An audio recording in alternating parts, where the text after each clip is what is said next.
ministre Nejlen, gouverneur général de l'Algérie, vient de visiter le sud oranais.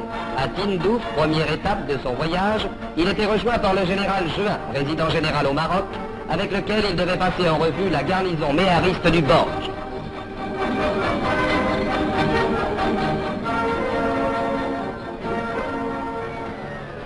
M. Nejlen s'entretenait ensuite avec les notables de Tindouf avant de gagner Adrar, où on devait lui présenter la maquette du nouveau dispensaire.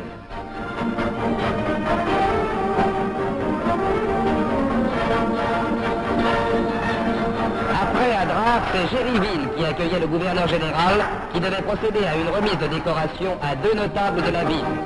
Et c'est un baroud d'honneur qui devait clore l'étape de Gériville et le voyage du gouverneur général. Voyage d'information et d'amitié.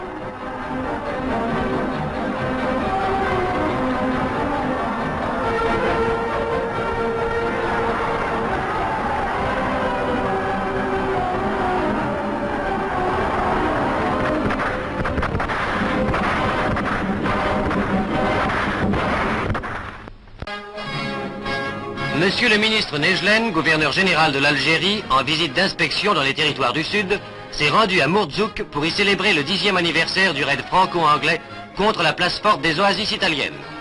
C'est au cours de cette expédition, la première du général Leclerc, que le colonel Colonna d'Ornano devait trouver la mort en menant ses hommes à l'attaque.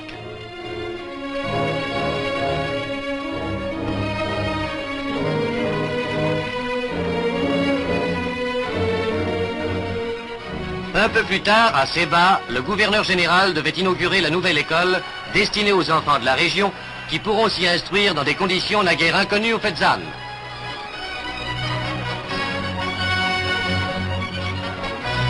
Monsieur Nejlen se rendait ensuite à Ouargla, où sur le front des troupes et en présence d'anciens combattants, il remettait la cravate de la Légion d'honneur au commandant Le Huro, ancien directeur des territoires du Sud et actuellement délégué du Sahara à l'Assemblée algérienne.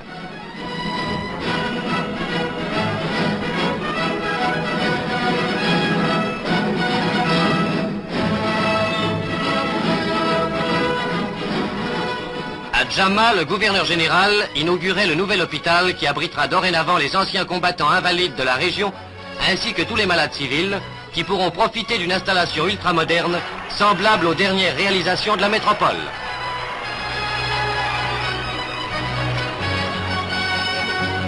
Enfin, à Tolga, monsieur le ministre Nejlen inaugurait un groupe d'écoles qui témoigne une fois encore des moyens mis en œuvre par la France pour améliorer sans cesse les conditions de vie de la population algérienne tout entière.